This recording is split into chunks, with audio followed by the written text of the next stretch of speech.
What is going on, guys? And in this video, I'll be giving you my UFC 284 main card predictions for the upcoming event taking place February 11th, this Saturday, 2023 in Perth, Western Australia. UFC 284 Makhachev versus Volkanovski title for the lightweight championship. Obviously, Volkanovski is the featherweight champion, moving up to take on Makhachev. And then the co-main event, we have Yair Rodríguez taking on Josh Emmett in a banger as well for the UFC featherweight interim title because the champion of the featherweight division is fighting in the main event for another title. So you had to bring him in, call it the UFC interim featherweight title. It's so funny when they do that though, because it's like they couldn't just. Like, it couldn't just be for, like, the number one contender spot or something. But I guess if Volkanovski wins, he'll probably just relinquish the featherweight championship. So who knows what's going to happen. But if he loses, like, isn't he just going to go back to being the featherweight champion? Like, I just think it's always so stupid. And then they can market that fight as champion versus champion, whatever. But anyways, looking forward to this one. It's going to be a banger. I think it's the first time since COVID or whatever going back to Australia. So having that live crowd, a lot of Australian fighters as well, so I think it's going to be pretty hype. The crowd's always going to be lit, and I think it's a pretty solid main card, let alone a pretty solid pay-per-view, a total card in general. I think it's going to be pretty solid, so looking forward to it, just like the one in Brazil. You know, you get that hype, you get that crowd back, really helps out. So with that being said, let's go ahead and jump in to the first fight on the main card. In the first fight on the main card, we have Jimmy Crute taking on Alonzo Menifield. So for this one, I think it really not to overthink it too much, because I think Crute, you know, he's coming off that loss against Jamal Hill where he got clipped, got put away.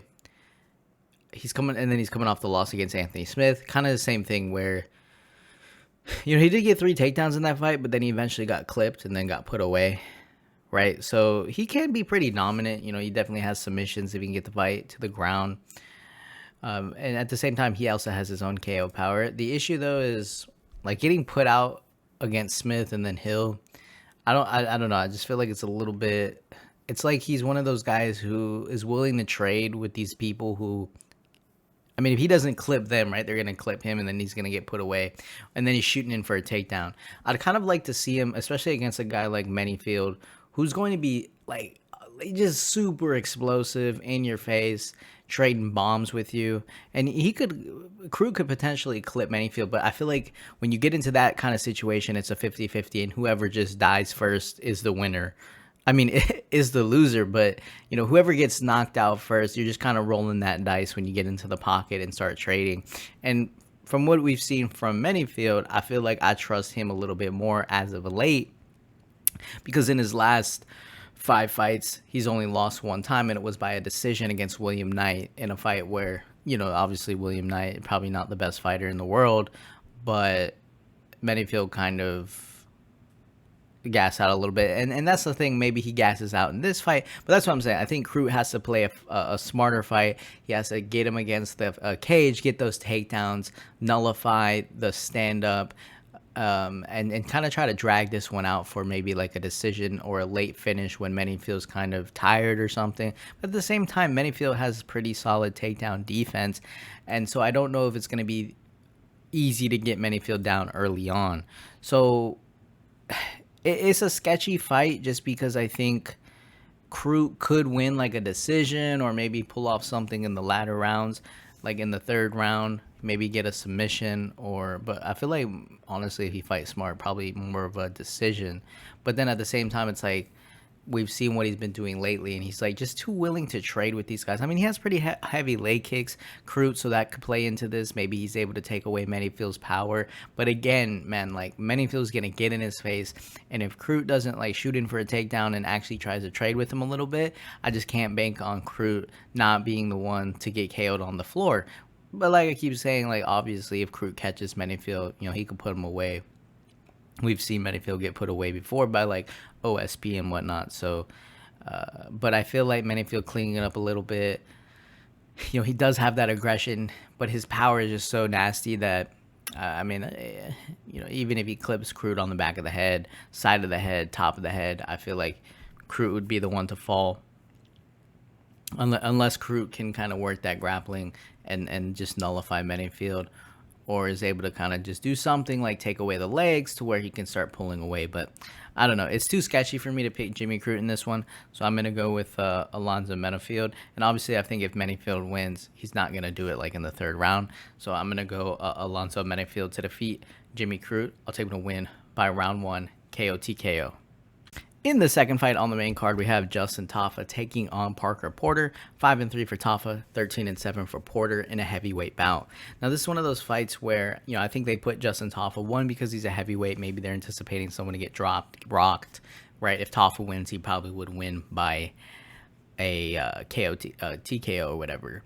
And obviously, he's Australian. So putting him in this card is pretty beneficial to the card. But at the same time, like, this fight could get a little bit sloppy, I think, especially if Tafa is not able to, like, knock out Parker Porter early on or something like that.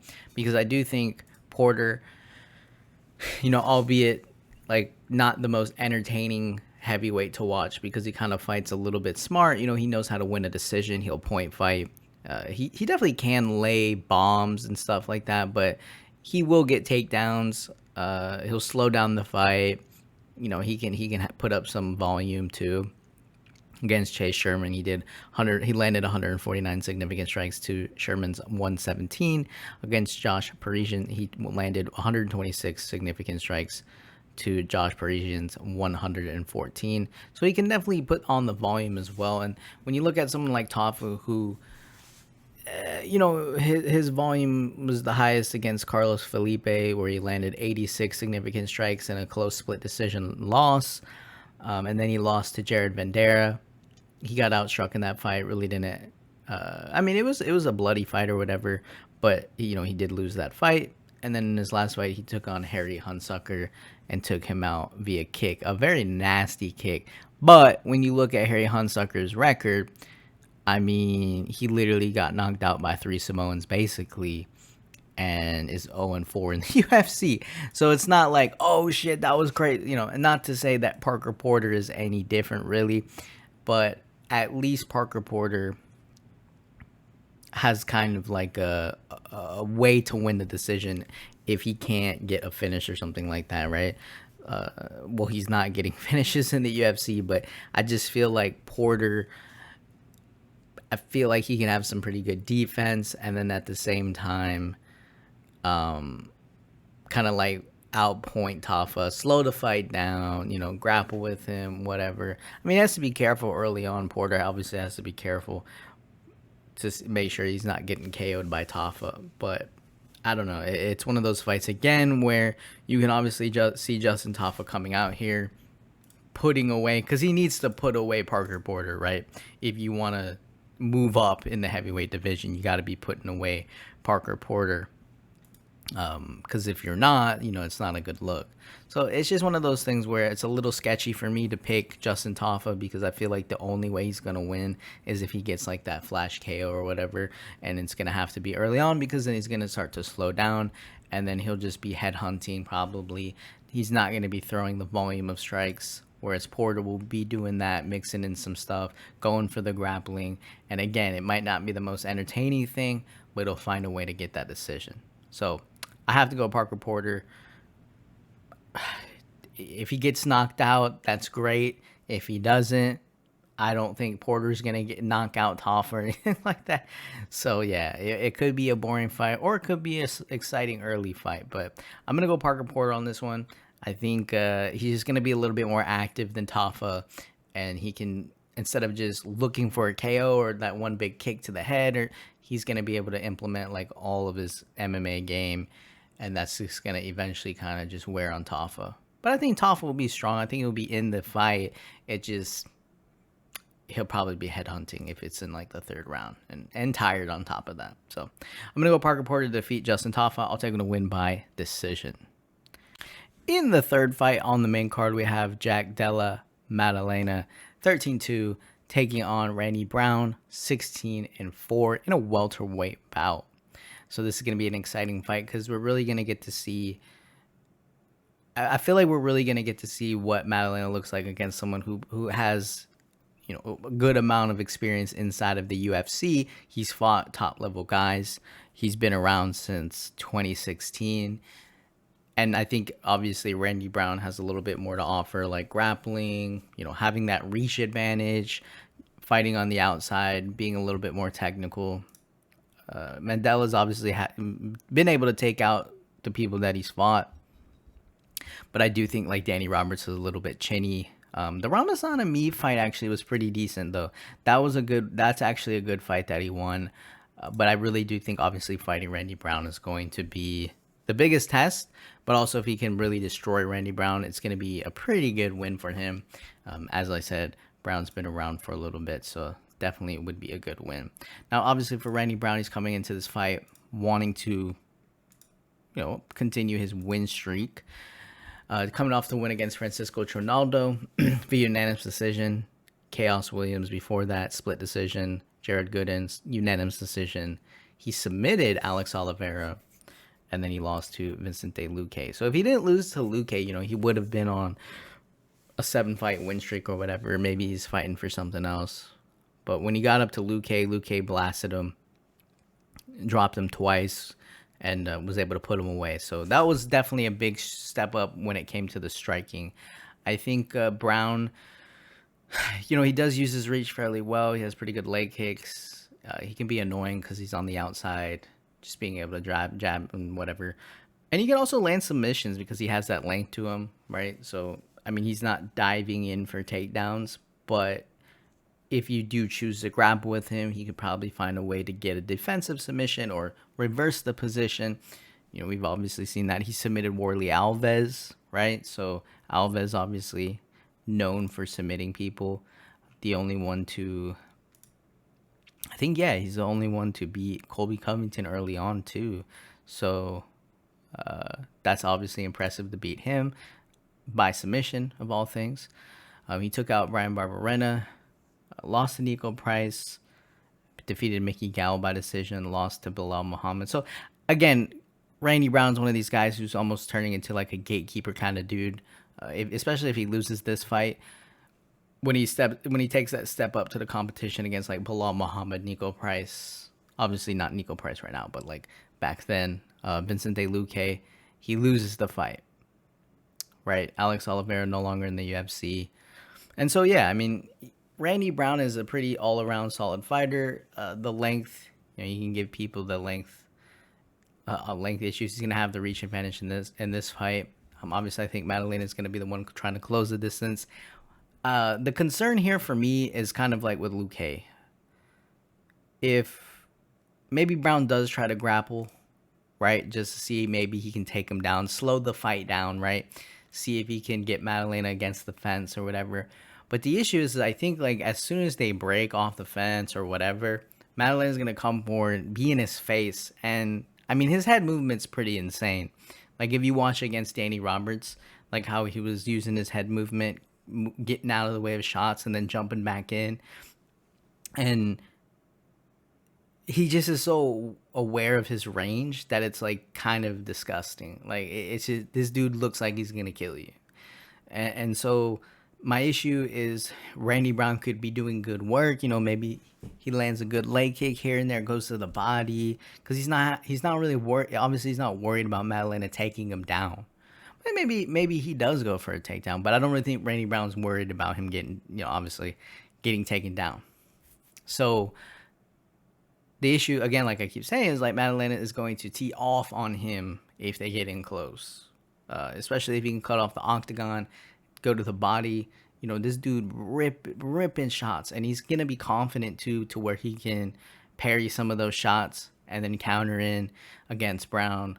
Obviously land like nasty combinations, and I just don't know how many of those combinations Brown's gonna be able to take, right? Especially if Maddalena is able to successfully land it, devastating shots to the body or whatever, and just have that accumulation. And I think he can continue to keep doing things like that and not constantly be like gassed out or anything like that. So that's even more scary.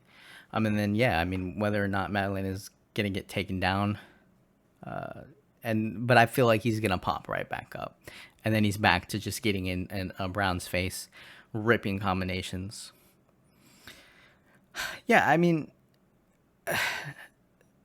and that's the other thing. Maddalena, he's not gonna let up on that volume, right? He's not gonna be like, oh, one shot here, one shot there, like he's loading up on strikes. Like, no, he's gonna try to get in his face and just start whipping shots everywhere and keep that pressure. And I just think that's a lot to deal with, man. Especially when you see the striking that Maddalena has. It's not like I said. It's not like I feel like the more dangerous guys are when they can put together all these combinations and have that uh and have that like power to just knock you out at the same time. You know, you're not Brown's not just gonna have to look for one shot. He's gonna have to worry about backing up against the fence. And I think Brown's not gonna have success if he is backing up against the fence because he needs that distance. That's kind of and he has good strikes as well. He can touch you from a little bit of a distance. So I mean that's gonna be interesting to see. But at the same time, I feel like Maddalena, with his head movement, just his awareness of his own distance, like it's gonna just be too much. So I just maybe that first round's kind of like a feel out, judge the range, get it down. Maybe Brown's able to land a shot successfully here and there.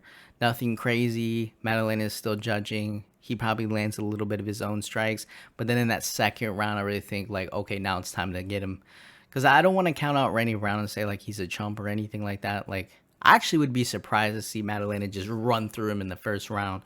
I feel like that would be kind of insane. So I'm gonna go Jack Della Maddalena to defeat Randy Brown. I'll take him to win by round 2 KO TKO. In the co-main event of the evening, we have Yair Rodríguez 15-3 taking on Josh Emmett 18-2 in a featherweight interim title bout. For Yair Rodríguez, coming in this fight with a win over Brian Ortega in obviously a fight where you would have liked to see it go 5 rounds, whatever. The injury to Ortega was unfortunate because it was looking like Ortega was looking for a submission, but he like blew out his shoulder or whatever. So I think both of those guys in that fight looked good, and both were kind of implementing how they usually fight. And so it sucks that we didn't get to see like 5 rounds because obviously, Ortega, if he would have submitted Volkanovski, we'd be in a completely different story right now. And, Volkanovski just didn't pass out. The ref didn't stop the fight. Like, so I mean, I don't want to say like, oh, Rodriguez was on his way to beating his ass, or like, I don't really want to say that because we've seen Ortega have that durability and find ways to win, and so you never really know what happens. So I take that last fight with a grain of salt, right? The fight before that, he lost to Max Holloway, but outside of getting absolutely crushed and the amount of significant strikes landed on him, he he did have moments where he was also doing his own thing, right? Having those kicks, even getting a takedown. I think he's hard to take down now. I remember when Frankie Edgar killed him. I think now he's a little bit harder to take down. But granted, like, he hasn't really fought anyone that's going to take him down, right? Since the Edgar fight. So Chang Sung Jung, wasn't going to take him down. And he killed him with the last second of the 5th round, right? So Yair Rodríguez also has that ability to, at any point in the fight, flash KO someone when you don't even see it coming. And he has the cardio to where it can happen in the very last round with the last second. The no contest against Jeremy Stephens, and then he fought Jeremy Stephens, defeated him by decision. And Stephens was able to land 3 takedowns in that fight, but Rodriguez was still able to outpoint him on the feet. And then, like I said, against Holloway, landed 3 takedowns against Yair Rodriguez. The issue, though, is like no one outside of Edgar, I feel like, obviously, took him down and actually beat him up, right? And did something with those takedowns. But he can be taken down. And so I think that's something. I don't know if Emmett's going to try to go after that off the bat, because I do think Emmett could probably take him down. How Emmett has been fighting lately, it's not like he's even trying to do that. And granted, he's trying to take down guys who have solid takedown defense, right? So he didn't land any of the takedowns. He tried to go after Calvin Kattar against Dan Ige. He didn't even go for the takedowns, but he defended 3 takedowns against Shane Burgos. He did get a takedown, but again, like he's not going for like 8 takedowns in each fight or something like that. So it would be interesting to see like if he tries to do that here. Maybe he tries to take away Rodríguez that ability to keep bouncing around and shit, because if you just let Rodríguez have that space, you're not really cutting it off and you're trying to just find your way on the inside while he's kicking the shit out of you or whatever, or throwing elbows on your head. Like, it could be dangerous, right? So Emmett might have to mix in. We know he has power. We know he can land the KO, but we also know he can go those 5 rounds and he can keep that pace. And he can go against somebody who is going to have a reach advantage against him, right? And he can find his way on the inside, and he's still very dangerous, and he can drop bombs on your head. So I don't really think. I think a lot of people are saying like the only way Emmett's gonna win is like if he touches him or whatever, like one time, right? Knocks him out cold. I really don't think that's the only way Emmett can win. I personally think, depending on how much damage Emmett is doing, and if it's him kind of taking the center and him trying to back up Rodríguez, he could probably win a decision. Like, especially if he drops Rodríguez or if he lands a couple takedowns. So I don't think it's like Rodríguez by decision 100%. Like, I truly think Emmett could win a decision here. Like I said, especially if he's shutting down the whole constantly moving and kicking game of Rodríguez. Like, I feel like he could win the fight just on like just being the aggressor.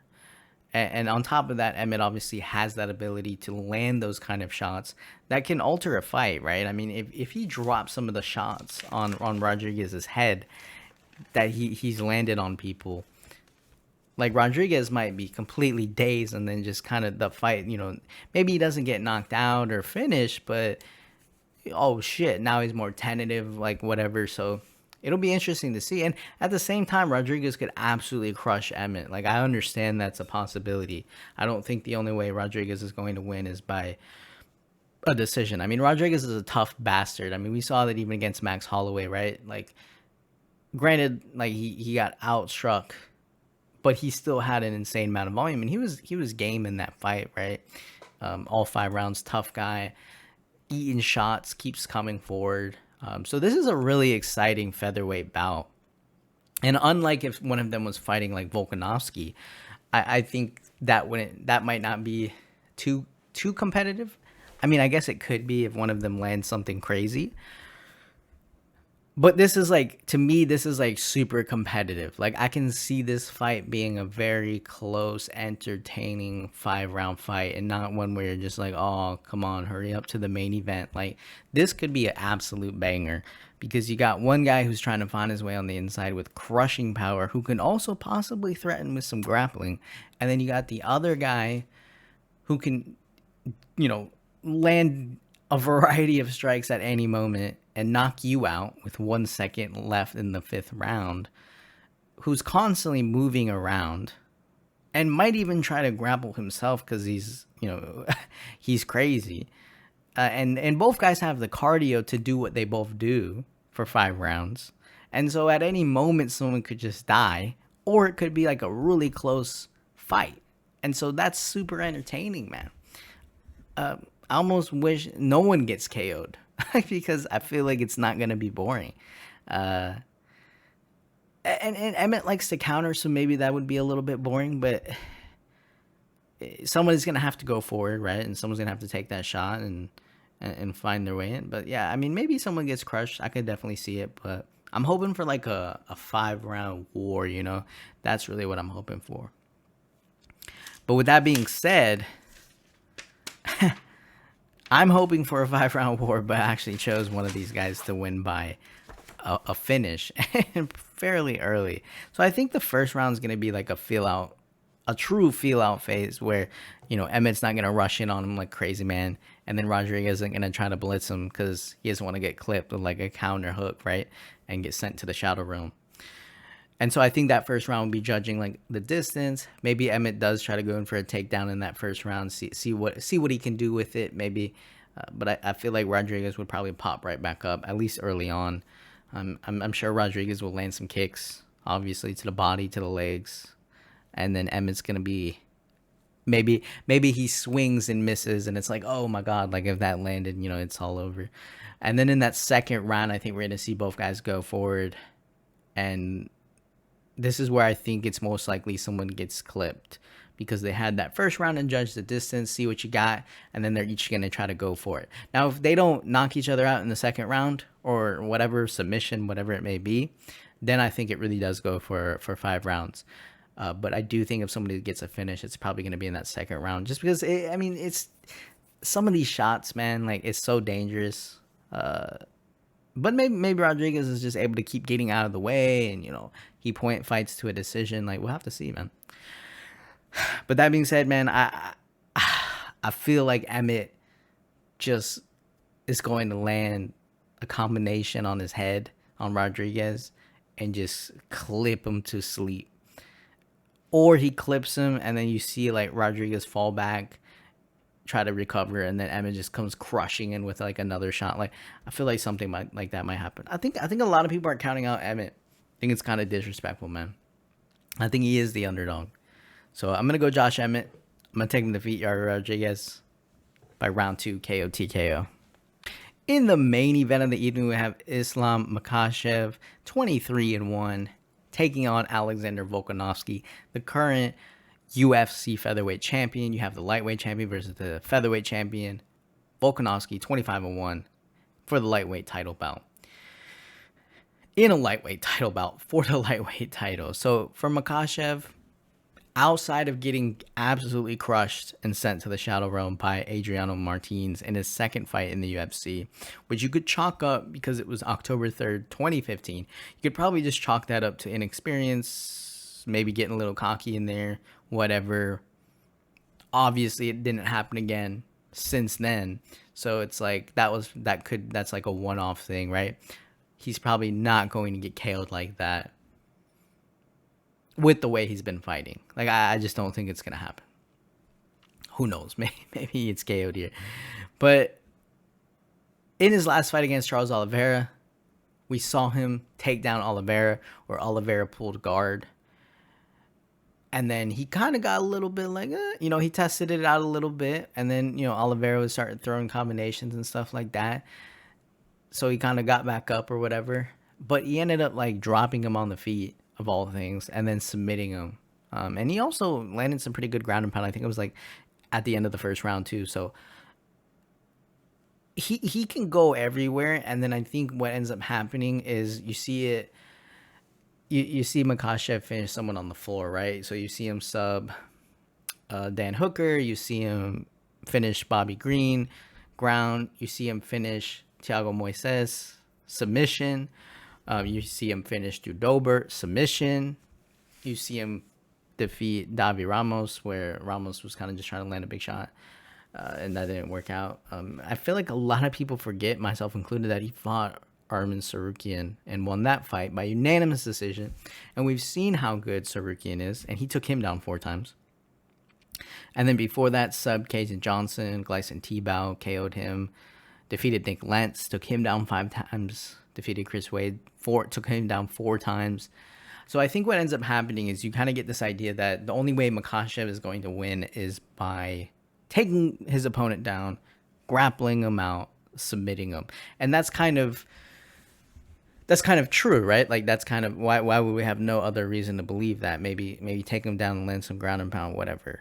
But I think you end up getting like shocked a little, like when Khabib took down. When Khabib was, dropped the shit out of McGregor, I don't really think anyone was like, what? Like, because it's just, I think they are training other things besides the grappling, right? It's just so dominant. That's probably what they prefer to use. But then when you see them forced to like strike or something, it's like, oh shit, he has like a nasty body kick. He has pretty good hands. Like, he actually has good speed. Now, I don't think he's going to be as fast as Volkanovski. I think that's one thing for Volkanovski is going for him, because he's going to be undersized, but I feel like he's going to still have that speed advantage, and that's pretty good. And obviously, Volkanovski is very good at finding that range, darting in, pop, pop, pop, landing combinations. We saw that a lot against Max Holloway, and then getting out. right? So he's very good at like the range, using, even though he's like the smaller guy, he has a good length, reach advantage. Unironically, like he actually has a 1.5 reach advantage. When you might not think that because he's fighting a bigger guy, but he does have the reach advantage. So it's gonna just be a matter of when Volkanovski tries to close that distance and land those shots. Like, how is Makhachev gonna handle that? Is he gonna be able to compete on the feet with that? Is he gonna dive in for a takedown? Like, what is he gonna do? And then obviously, how is Volkanovski gonna handle getting taken down, or getting back up, right? So he gets taken down, he has to get back up. And then it's like, how many times is Makhachev going to be able to take him down? And if he fails the first time, he's going to go for it again. And he's going to go for it, right? He can keep chaining these different things. And it's, I don't know, man. Like, I feel like if Volkanovski, I mean, that's the true test, right? If Volkanovski can pop back up, separate, he's going to have to do, like, you have to take Makhachev out of this grindy style of grappling, man, because this dude will like full mount people, and it's just, and that's the other thing here that I feel like is a problem. Is, yes, obviously Volkanovski's been training his wrestling. He's a shorter, stocky dude, so he probably is gonna be able to defend a takedown because he's lower to the ground or whatever, and he's like got that stockiness to him. But the thing is like, if you look at his previous opponents, right? He fought Max Holloway. Well, he's not really gonna get taken down by Max Holloway, right? Like, Max Holloway tried to go for 3 takedowns, didn't get any. Chang Sung Jung, Jung's not taking him down, so he didn't have to worry about it. Brian Ortega landed 2 takedowns of 5, right? So that was kind of a good test for the grappling. But we did see Ortega put him in that dangerous submission, which, I mean, I don't even know how he got out of. But I don't think Ortega is as dangerous and as complete of a fighter as Makhachev is, right? So then when the second time he fought Max Holloway didn't go for a takedown or anything like that. The first time he fought Max Holloway didn't go for a takedown. When he fought Aldo went for 1 takedown, didn't get it.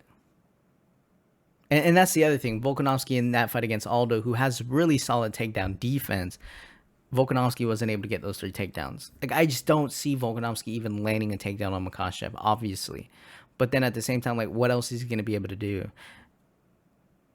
And Makhachev is going to keep grinding and trying to go for it. And I feel like even on the feet, even if Volkanovski can land some pretty good combinations on the feet, he doesn't want to I feel like you don't want to underestimate Makhachev's stand up, because Makhachev is going to go for those for the body shots and all that stuff. And I don't really think Makhachev is going to be concerned with Volkanovski taking him down. Even if Volkanovski does try to take him down, I just don't see it being a problem for Makhachev. And actually, I feel like that would be a very bad mistake if Volkanovski tries to go in for a takedown, because I could see Makhachev getting a submission, a defensively submission, going for a guillotine or something like that. And I'm just not too sure how that's going to work. Now, granted, if Makhachev just tries to go after Volkanovski too early, maybe he gets like super confident. I'm going to run through this guy, right? I'm going to show him why. He takes him down, gets stuck in like this awkward position. Kind of like how against Khabib, I think it was against Dustin Poirier, where Poirier went for the submission or whatever, and it was pretty tight or whatever. He popped out of it, but like, you never know, right? You never know if you get a little bit too cocky with it, and Makhachev dives in on Volkanovski, and then Volkanovski's like pulling off a submission when he's never done, when he's never pulled off a submission in his at least in his UFC career. So that would be interesting to see. But again, it's like, I don't feel like Makhachev is that kind of guy where he's gonna be making mistakes like that.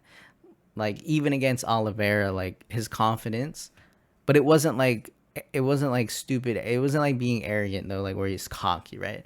When he took down Oliveira, he was just confident that nothing, like, he could handle the situation, and if he couldn't, or he felt like, oh shit, maybe this dude could catch me with something, he's just gonna get up and reset, kind of.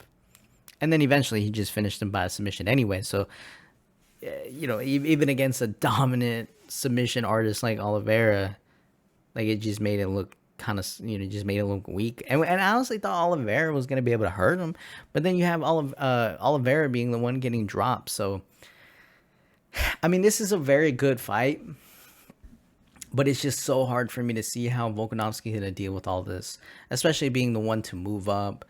And I agree. I mean, you got to move up at this point, though, because, like, what does he really have left to do defeating all these guys in the featherweight division? He fought Max Holloway, who is arguably probably the best guy in the division. He's fought him 3 times and basically destroyed him. A little bit of a competitive fight, I think, in the second fight. He won a split decision. That was definitely more of a competitive fight. But then he came back and just beat his ass again. Took out Chang Sung Jung, took out Brian Ortega. And I honestly think if he fought Brian Ortega again, he'd probably kill him. Even like, he would probably not, like, even have that same sequence of possibly being submitted. I feel like he would put him away. So, I mean, beating Aldo the way he beat Aldo, unanimous decision. Mendes actually did drop him, but again, Mendes slowed down in that fight and then kind of just got absolutely destroyed. But Mendes took him down. So yeah, I mean, the thing about Makhachev too is, like, Makhachev is not going to slow down. Like, he can get multiple takedowns. He can chain grapple all over on the floor, going in and out of positions, changing the submission. And he's not going to be like, oh shit, you're not going to get up and he's like gassed out or something. Like, it's just not going to be a thing. And so maybe Volkanovski is able to survive one submission attempt, but how many can he survive, right? He's going to run into a guy in Makhachev who is going to give him one hell of a fight, and not just in the stand-up, right? He's going to be having to deal with, like, a grueling grappling game, and then that might open up the stand-up for Makhachev. So this is going to be by far Volkanovski's toughest competition. I do not think it's going to be Makhachev's toughest competition. I truly don't. I honestly think his toughest competition was honestly like a combination of Sarukian, Drew Dober, Dan Hooker, and then Oliveira. I mean, those are pretty solid fighters. Obviously Charles Oliveira being the champion. And very dangerous, like one of those guys who also has good striking, right? I think a lot of people thought, like, Oliveira only has submissions, but very good striking, can generate some good power, can take shots, and the next thing you know, he's winning the fight. So yeah, I mean, he's fought some pretty tough guys, and so I think Makhachev's going to be able to handle Alexander Volkanovski. And it's this round 2 shit, If it's a competitive fight, I think it's going to be one hell of a fight, though. Like, if we see something from Volkanovski that, like, no one's predicting, I do think it can be a pretty competitive fight. If we see Volkanovski defend some of those takedowns and get in his face, tag him or whatever, that would be interesting.